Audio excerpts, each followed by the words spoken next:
Today I did a collage on a deep cradle board. Let's take a look.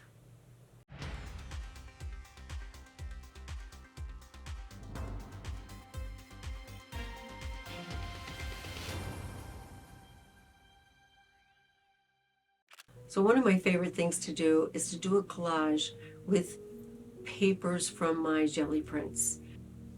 Today I just picked a color palette and I really didn't have anything planned. The only thing that I knew for sure was that I was going to use this black deli paper. So it really came out great. I'm super pleased. So let's take a look step by step. Let's just do it. Okay, so today I'm going to start a collage on a wood panel, and I selected some papers that are a limited palette based on this actually rub-off sheet or clean-off sheet. I liked that color combination. We've got some magenta in there and some oranges and some yellow, this beautiful sort of deep yellow. And here's some prints that I made with those very same colors. So that's my inspiration today, is to just do a limited palette, and of course black, gotta have black. And I recently made some deli papers with a new stencil. So that's also on this paper that turned out to be really great, even though it was not intentional.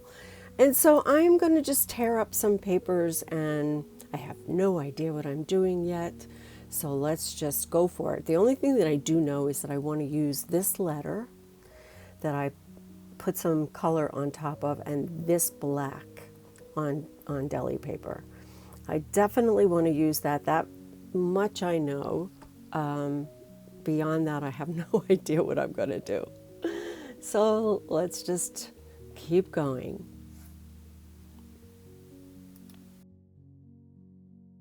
So since I know for sure that that letter, that yellow letter, is going to go in this area, I am putting down my gel medium. This is Liquitex gloss gel medium. And I did sort of grid out the board a little bit, but I'm not even sure that I'm going to follow that. It was just a thought. I always put some medium over the top as well. I don't know, it just adheres better, and it's also, protecting the paper, sealing it, one layer of sealing anyway. And so I really like this paper, so I'm going to trim off an edge, and I'm thinking towards the bottom. I really like this. Now, this particular print I just love the simplicity of, and I love the circular shapes, and we have a lot of circles going on this one, and that's fine. There are two different types of masks that I have. They are in my shop now. I have a set of 4 masks altogether, but I think two of them are circles. Might be more than that. I don't even know anymore. But this one is the whirlwind mask set, and then the other one that's going to go over the yellow area, that one was called Circle Divide. So I'm just trimming off some of the excess so I don't have it all hanging out in my way. And I'm double checking my edges. So always double check your edges, make sure that they are, gluing down really well. Because if it's going to come up anywhere, that's where it's going to come up. And this is on rice paper, so this gel medium on top is really going to help seal it. The other letter, I don't know what kind of paper that was, because it was a real letter. It was a real letter that somebody from England sent, somebody sent it to somebody in England who then sent it to my father. It's complicated. He does a lot of genealogy, and those letters were from his correspondence. And you're not going to really be able to read it because I'm going to put the black over it, but you're going to be able to see certain words. And I love the way the typewriter looks. So now I wish I had an old-fashioned typewriter just so I can create my own papers like that. I'm going to try it digitally, but it's probably not going to be the same as having a real typewriter. But it sparked an idea. Finding these papers was actually a good thing because I think it sparked something new. Some new idea that I have. You never know where your idea is going to come from, you know? So anyway, this is just one line that talks about somebody being from Redruth, which is in Cornwall, and he must be a relative. So I just thought that was kind of an interesting line to just pull out and have that line just be right there. And I like this subtle paper with the subtle textures, introducing a little bit of pink.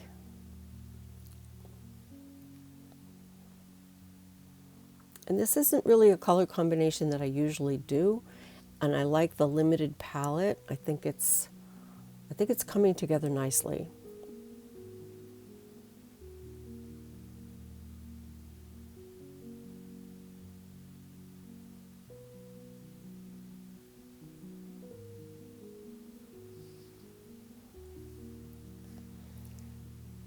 I have so many papers here, and it's a small board, so I don't know. We'll see if I could get them all working.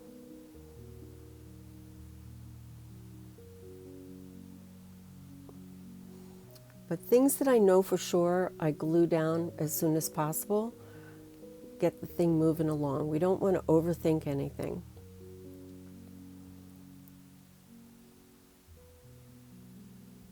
And I love how when I first started with this, I had no idea really what I was going to do. I'm obviously not following the grid too much. I'm following it a little bit. I definitely wanted these thinner strips.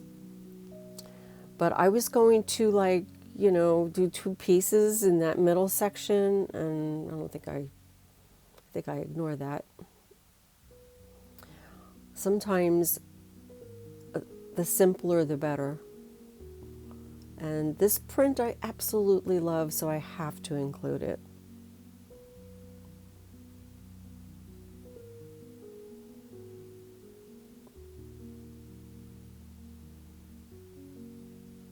And again, it's using the same masks that I used in that yellow and pink. And the circle divide was actually that torn strip that was from my video where this unexpected thing happened to my plate where all the paper the paint just stuck to the plate and would not lift up, would not pull up. But the prints in the end were kind of interesting, and so I'm using one of them in this. So I'm not being too careful, and it's showing because now I got a little bit of black peeking out, so we have to cut another piece. I should have been more precise. That's what I have the grid for. And sometimes it's better to go a little bit bigger than you think so that you can always cut. And notice I'm taping because that was my problem the last time. I think my ruler shifted, and plus I didn't measure, so now I'm measuring. It's better to be a little bit more precise. And so I'm using my grid. I had put my blade there just so I knew for sure where I had to cut.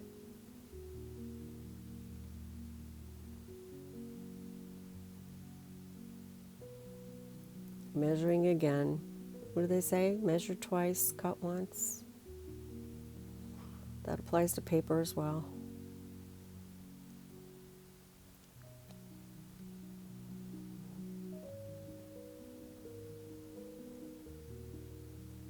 And again, this was rice paper, and I did cut it a little bit bigger. So I'm going to overlap a little bit.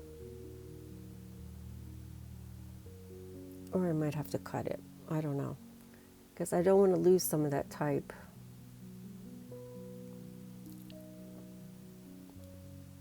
And this time I'm just going to eyeball it.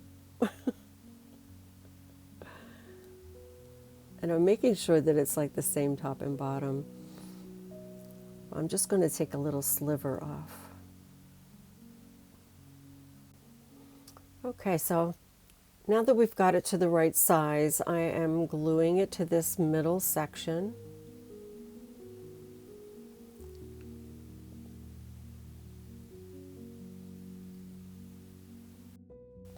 And of course I have to burnish it. We want to make sure we have no bubbles.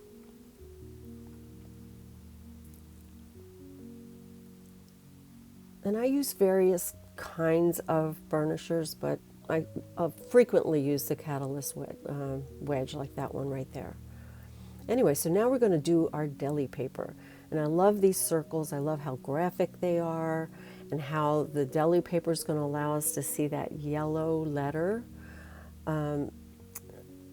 It's going to block some of it, so I don't, want anybody to be able to read it per se, but maybe pick up that it is about genealogy a little bit.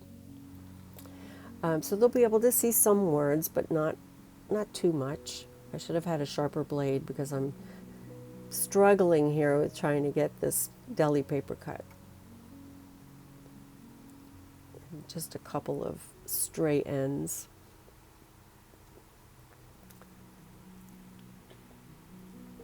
So I know for sure, so I'm gluing it.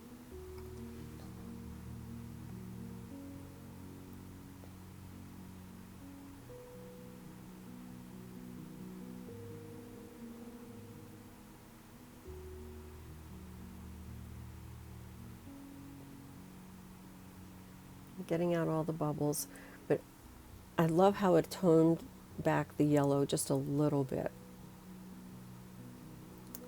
And so then I found these papers. These are also deli, and I thought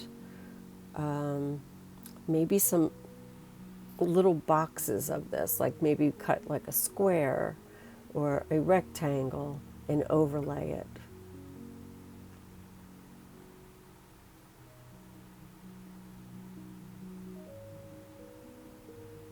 And I was wishing it was black because we have black at the top, but it is Payne's gray. But it's fine. I think it works.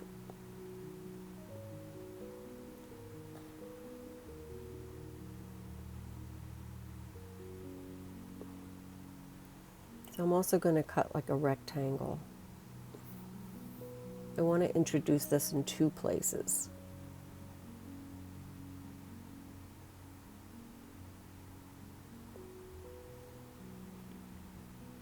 So if you don't have one of these self-healing mats with the grid, you got to get one if you're doing collage, because this, especially if you're doing this type of collage, if you're only doing torn paper, then you probably don't need it.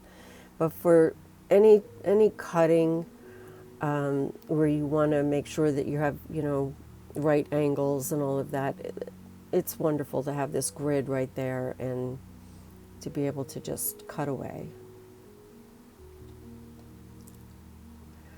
So anyway, I decided I need to get all of this excess paper off, so I'm trimming off the edges. It'll allow me to see my composition a little bit better and help me make some further decisions.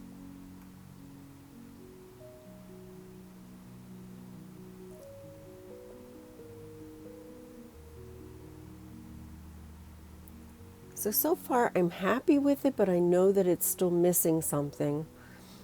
And I'm starting to worry because, especially when I'm shooting this, when I'm recording, I want the end result to be fantastic for the video. But I'm still very unsure about what to do to make this work.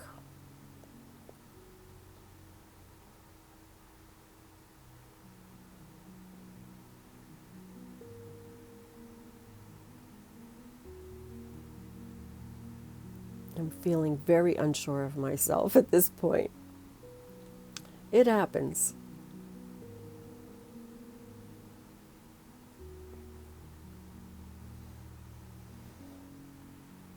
And I'm saying to myself, oh, don't overthink it, Susan.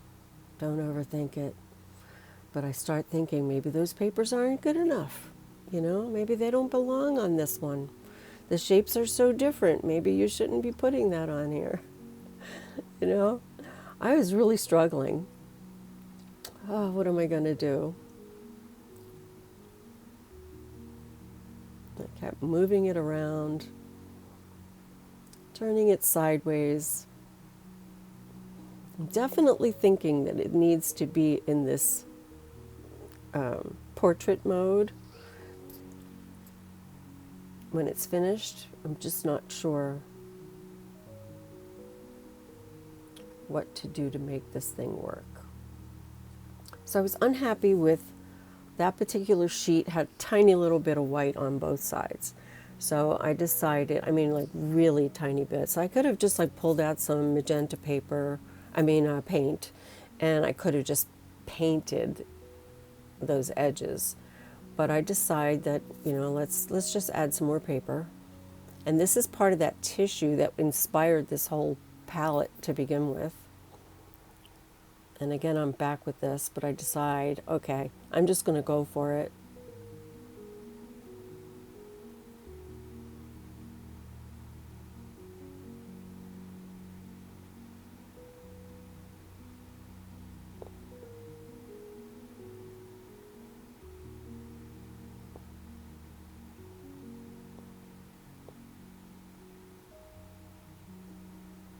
Still not sure.